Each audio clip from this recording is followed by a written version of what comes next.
ஈரோடு மாவட்டம் கோபி அடுத்த பள்ளத்தோட்டம் பகுதியில் ஈச்சர் வேன் மீது மோதி விபத்தில் சிக்கிய அரசு பேருந்தால் பரபரப்பு ஏற்பட்டுள்ளது. கூடுதல் விவரங்களை செய்தியாளர் துரைசுவாமி வழங்க கேட்போம். துரைசுவாமி, வணக்கம்.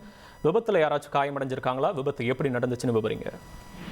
வணக்கம். கோபிச்செட்டிப்பாளையம் பேருந்து நிலையத்திலிருந்து மைசூர் செல்வதற்காக பயணிகளை ஏற்றுக்கொண்டு அரசு பேருந்து சத்தியமங்கலம் நோக்கி சென்று கொண்டிருந்தது.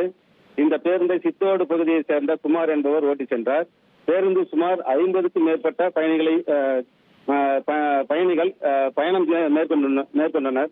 இந்த நிலையில் பேருந்து பள்ளத்தோட்டம் சென்று கொண்டிருந்த போது முன்னால் சென்று கொண்டிருந்த ஈச்சர் வேன் ஒன்று இடதுபுறமாக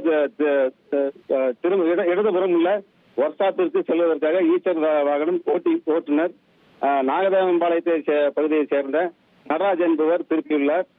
இந்த நிலையில் பின்னால் பயணிகள் ஏற்றுக்கொண்டு வந்த அரசு பேருந்து எதிர்பாராதமாக ஈச்சர் வேனில் பின்புறம் மோதி விபத்துக்குள்ளானது. இந்த விபத்தில் பேருந்து முன்பகுதி நொறுங்கியது. இந்த விபத்தில் பேருந்து பயணம் மேற்கொண்ட பயணிகள் எந்த காயமுமின்றி அதிர்ஷ்டவசமாக உயிர் பெற்றனர். விவரங்களுக்கு நன்றி துரைசாமி. இனி செல்லும் இடமெல்லாம் செய்தி. தந்தி டிவியின் வாட்ஸ்அப் சேனலை ஃபாலோ பண்ணினா செல்ல இருக்கும் இடமெல்லாம் செய்தி. இதோ QR கோட் இப்பவே ஸ்கேன் பண்ணுங்க, ஃபாலோ பண்ணுங்க.